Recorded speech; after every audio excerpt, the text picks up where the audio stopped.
Let me share with you what caught my attention today. Welcome back to the live stream, everybody. Short sellers bet 11 billion that crypto stock rally will not last. $11 billion. That is a lot of money. But you know what else caught my attention today? Spot ETFs regained traction, posting 418 million net inflows. So if you remember, price of Bitcoin did see a pullback of around 17.5% from its peak to its low of just under or just over $60,000 a couple of days ago. And what was a massive headwind for price and what did cause the drawdown was the net outflows into the US spot ETFs. Now in the last live stream, I broke this down for you. Let's go back. Let's rewind. So if you look, these are the inflows that are coming into the US spot ETFs every single day since launch back on January 11th. Now remember, why are the inflows so important to you and I and to everybody else who is Bitcoin holders? Well, firstly, this is a completely different pool of capital, completely different class of investor coming into Bitcoin than we've ever seen before in its entire history. Now, because of this, firstly, it means that these inflows, have a more sticky element to them. So whereas your grandma or your colleague, for example, when times get tough in Bitcoin, if they see a 25% decline in price, what are they going to do? They're very likely to sell and exit that position. Now you multiply that by the millions and millions of grandmas and co-workers out there, that creates cascading price movements in downwards in the price of Bitcoin. Okay, that will increase its volatility. This investor base that's coming in through these spot ETFs, they're going to be more sticky, more resilient to drawdowns, fluctuations in price. And we've seen that play out literally over the last couple of days. We saw Bitcoin go from 74,000 at its high down to 60,000, and then there were no sellers. Okay, the institutions didn't sell. As a matter of fact, they just continued buying through all of that. So this resiliency that they have, sticky nature of their investment, what does it do? It creates more stability in price. It increases that supply shock that's going on because they're not redistributing their Bitcoin back to the market. They're actually holding on to it. So they're restricting supply. And when you do that, it can help create higher prices. Okay. That's one reason. Another reason why the introduction of this whole new asset class is very powerful for the future of Bitcoin is because it has a reoccurring element to it.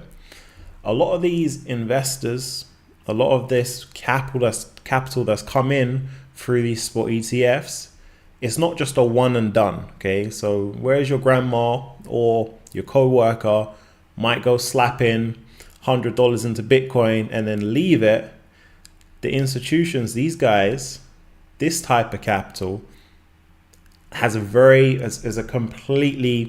got a completely different game plan. They're looking to add it to their long-term portfolios, retirement accounts, etc. And because of that, they're going to consistently be buying. So they're going to be regular buyers, whether it's every month, whether it's every quarter. The capital, the inflow is going to continue to come in. So as the price of Bitcoin fluctuates and moves through the cycle, capital from the same individuals, same institutions is going to be flowing in. That reoccurring element, what does it do? Again, it just compounds the first point I made about it being sticky and it being resilient and it creating that supply side shock. And then another important one is the message that it sends to the market. So as more and more inflows come in through these spot ETFs, what does it do? It signals to the rest of the market, to the rest of the institutions that are out there, to the rest of the countries that aren't on board yet, that they're making moves, they are making money, they're getting their position established, they see long-term potential in this, they see this as a digital store of capital. They see this as a way to grow capital and preserve capital into the future. That sends a very powerful message out there to the market that this isn't 2010 anymore. It's not a speculative investment. It's here to stay and it's here to grow. And it also reminds everyone in the world when these institutions are loading up that your fiat currency, whatever country you're in, will continue to devalue. And there's an alternative here where you can, where it acts as a safety net, preservation and a growth of capital. So there's three very, very important reasons why these continuous inflows into these spot ETFs is very powerful for price to move higher. So in the last couple of days, we did see drawdowns, and I did explain what did the media do. What did the FT do? CNBC, Sky News. They said that ETF inflows are drying up. I told you guys that is not the case. What is the case is you have this one legacy asset manager called Grayscale with fees that are way too high above the rest of the spot ETFs that are out there on the market. They're just seeing a transfer out of their ETF every day. Billions and billions of people selling. And the rest of the ETFs are just going to consume all of the outflows and more. That's it. I told you guys that headwind will turn into a tailwind. That's exactly what we've seen. Okay. We've now seen in the last day, last 24 hours, 418 million of inflows. It's more easy to work with how much Bitcoin that was rather than the inflows, because the number, most people can't process what 418 million even means. But when you talk about the number of Bitcoin, it puts it into perspective. So these the US ETFs combined, they own 5% of the entire supply. So around 500,000 Bitcoins and growing. That's a big deal. So now what we've got is we've got ETF demand back on track. And that's exactly what I told you guys would happen. Why? Because we're still very early stages in this bull run. Bull run hasn't even started yet. Once we cross over 75,000, get to the high 70s, then yes, the bull run has started, and then we'll continue make its way through the 80s, through the 90s, and that will come. It's only a matter of time. Now, before that happens, there is obviously certain events and situations that will take place. And I've been saying this for the last month, and I'll let you guys know exactly what they are. I'm going to go through it as they happen. So that's the situation with the ETFs right now. Pretty big move. Now, the expectation going forward, what does the future look like for these ETFs? Very much the same. It continues. We continue to acquire more and more Bitcoin, going from 5% of the entire circulating amount of Bitcoin, and climbs, doubles that, gets to 10%. Okay.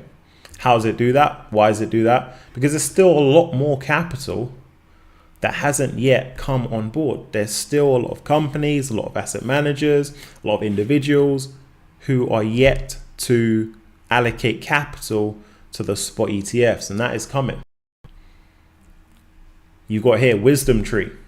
I'm not going to read all of this to you, but Wisdom Tree is an asset manager. You may or may not be familiar with them, and they have two funds here. One of their funds is a 206 million. The other one is 117 million. And as of April 13th and as of April 5th for their other vehicle here, they've got the green light to go ahead and put millions into the spot ETFs. And this is just one of many. If I was to search, I would find tons of asset managers who have also got approval for April, who have got approval for May, And all of that just adds to the pool of capital that is sitting, and adds to the pool of Bitcoin that's sitting with these spot ETFs. Okay, it'll all come in stages, it'll come in waves. We've just seen the first wave. The first wave, 13 billion. That took the ETFs from 40,000. So that took Bitcoin from $40,000 up to 70,000. When you double that, where does Bitcoin go? The next 13 billion of inflows from people like, or asset managers like Wisdom Tree, from other individuals. The next 13 billion takes Bitcoin up to 100,000. That's how it gets there. And bear in mind, we've removed a key headwind, a key nuisance in the last week that was causing Bitcoin to sell off, and that was the outflows from Grayscale. The thing is, Grayscale can only have so much outflows before it goes to zero. So that in itself is going to turn to a headwind. It was always going to turn into a tailwind rather. There's only so much capital in Grayscale. Even if when it eventually goes to zero or very, very low, that turns into a tailwind, right? Because now you have no more outflows from one of the ETFs. You only have positive inflows. In terms of what's also happening with the ETFs, I remember I did a live stream with you guys probably sometime last week, and I was saying that we have some major players in the ETF game, the US being the number one, I should say. Then you have some other countries who have ETFs. I think you got Brazil, and also mentioned Thailand and India. But there's a lot of the world that doesn't have access to the ETFs yet. And by a lot of the world, I'm talking billions and billions upon billions of capital that would land in these ETFs, that would pick up Bitcoin, but cannot yet. But it's only a matter of time. And that in itself is one of the greatest tailwinds that we have, one of the greatest catalysts that we have for Bitcoin over the next year. And that is other major nations, other major countries issuing their own Bitcoin spot ETFs, and that will come. India and Thailand, they are on the less significant scale when it comes to quantity of capital that's going to come through there, but it's a step in the right direction. We have in Hong Kong some news there. You've got one of their asset managers, Value Partners Group. They have sent their submission to their own SEC, which is the SFC, for potential approval for their own Bitcoin ETF. Now we know with China, they have a lot of pushbacks. They have a lot of barriers in their country when it comes to Bitcoin and crypto, and they're a lot slower moving than the rest of the world. But it's a step in the right direction. If you can onboard Hong Kong, some of these asset managers from Hong Kong, there's about 10 of them, by the way. There are like about 10 asset managers in Hong Kong that have issued put in their submission for their Bitcoin ETF. If we can get Hong Kong on board, that is an incredible amount of capital that you're going to see flowing through their ETF. And they would easily be able to match the 5% of overall Bitcoin that the US spot ETFs hold. Easily. You combine that's 10% of the entire circulating supply of Bitcoin controlled by the US and China. When you process that and you think about that, and bear in mind, think about the sticky nature of it, the recurring nature of it, the message that it sends out to the market, that restriction on supply dynamic, that you get in play, that is huge. And all of that could take place in 1 year very easily, very, very easily. You have that situation taking place, Bitcoin's easily over 100,000, easily. So they're making steps in the right direction. They're moving at snail pace, but albeit they are making moves. We'll see how the story unfolds. Bear in mind, there are other nations in this world that would contribute significantly to inflows, global inflows of Bitcoin spot ETFs. So aside from, China, Asia, we're talking the UAE. They don't yet have their own version of the spot ETF. If they do, that would be big. There's a lot of money that can come through the Saudis, Qatar, other places in Europe, for example. The UK don't have a spot ETF. They have ETNs, not the same thing. We want ETFs. We want ETFs because they hold underlying Bitcoin, and we want that supply side shock to increase, to continuously increase. And other areas in Asia as well would also be massive contributors to this, and other areas in Europe. There's not many places in Europe that have it. I think Germany have it and a couple other places. So there's still billions and billions and billions of restricted capital from Bitcoin. But as we start unrestricting these flows one by one, it all adds to the demand explosion that we're seeing and the supply side crisis. Those two things create massive movements up in price.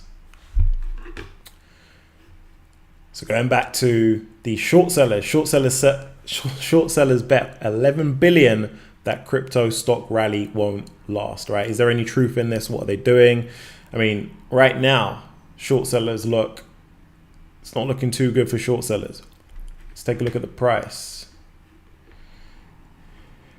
In the last one I did tell you guys, I think we were sitting around 67,000, something like that. So now Bitcoin's just under 71,000, 70,200. It was all the way up at 71,600. This is still that consolidation phase that I told you guys about, and that we would go through as we move closer and closer to that halving event, which should take place sometime between April 16th, April 20th. So mid-April. Reason why we're going through this consolidation phase is because a lot of the market, as I've said, is in this let's wait and see type of situation. So they want this halving event to be over in case there are sell events, liquidation events where you get sharp declines in the price of Bitcoin, which has happened and often happens before or just after major events or news events. It happens all the time. So a lot of the market is wise enough to wait for that situation to happen. Because of that, you're not getting the true reflection in what price should be doing right now. Because you've got, again, a lot of restricted capital. That's the phase we're in. But what price did do, and I mentioned this last time, is that it did take out a series of highs that we'd put in at the beginning and middle of March ago. So these peaks in price that we'd seen 18th of March, this one was 21st of March, price comfortably moved above that, and it's currently standing at 70,000. Now, because we've taken out those peaks, it does put price in what? A position of strength. Still, it's in a consolidative holding pattern, but we are in a stronger position than we were. Now, if I'm an accumulator of Bitcoin, which I recommend all of you should be, because price is going higher. Price is most definitely going higher. Now, it will go through its journey, okay? I've spoke about the journey, and that's playing out well. But if you're an accumulator, you should have a regular day of the month that you are adding to your position, Okay, a regular day that you are adding to your position, building your position, because you don't want to be in a situation where you're looking at Bitcoin as 250,000 and you have nothing, and you are knowledgeable about it, you knew information about it, and you were looking at price and it was 60,000, 70,000. That's a big jump. That's a big return on capital from 70,000 to 200,000. And that's where inevitably it is going. So if you're an accumulator, there should be a day of the month that you are adding to your position, irrespective of what price is doing, irrespective of what the news is doing, and irrespective of what I'm saying as well. There are several trading opportunities that are presenting itself. For example, if we are to see Bitcoin drop down to that 68,000 level, that looked very good for a long position. That is where I would be looking to take a long trade position. Okay, how do I attack Bitcoin? Well, one, from a accumulation angle, because I want to be a long-term holder of this. I want to have a strong position in this when this is several $100,000 and beyond, because that is where inevitably where it's going. You're gonna have peaks and you're gonna have valleys along the way, obviously. But I also want to benefit from this in a short-term trade perspective, because there are opportunities that come up all the time. So if I'm to see 68,000 in this, then I would be a buyer, because what 68,000 would do is it would conveniently take out a lot of these long traders that are putting very tight short stops around that 69, and I can get in before that reversal. And you get to 68, then price is gonna comfortably take out that peak that I put in today of 71,000, right? So that's what I'd be looking from a trade perspective. But going back to what these short sellers are saying, so 11 billion in terms of in shorts. I mean, a lot of those have been roasted, because I guess that article was, I think it was yesterday or maybe a couple hours ago. So a lot of those have been wiped out already. But there's still billions upon billions and billions of shorts. And I've told you guys, with this halving event, the selling may not be done, okay?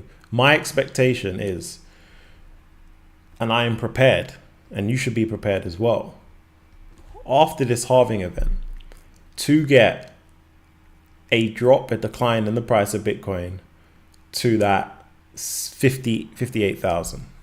I don't see it dropping below that. 58,000 would be a very convenient place for this to drop after that halving event. As a matter of fact, from here, that would only be 17%. Okay, so that's not a crazy amount, even though, you know, when we see the price move above key levels like 60,000, 70,000, people want to assume it will never go down back to those types of levels. But I'm expecting a 58,000. I've said that for a long time, and I'm going to stick with that. What would be the catalyst and the reason for that? Because what will happen is you're going to get some sort of story that molds and fits the reason. For example, the Grayscale sell-off very conveniently fit the reason why we dropped 17%. And when we're at 74,000, I did say we are going to see 62,000. So what the headline and what the reason is for us getting to 58,000, I don't know right now. But whatever it is, there will be some sort of narrative that nicely packages it up and causes us to get to that $58,000 level. At 58,000, I'd expect, as I've said, some sideways movement for a couple of weeks and then some explosive moves higher. That is my expectation. That's what I've said for a good month and a half now, and I'm sticking with that. But in terms of where we are with price, right now things do look good. Maintaining that 70, around that 70,000 region. But it's still this type of consolidation, and we should expect to see this consolidation play out right through until halving. So I don't expect anything crazy in terms of price for the next few weeks. So I don't expect any 20% swings this for the rest of this month or the beginning of April. But I do expect the volatility to pick up on the other side of the halving event, with the halving event taking place sometime mid-April. That was a live stream for today. Drop me down some comments.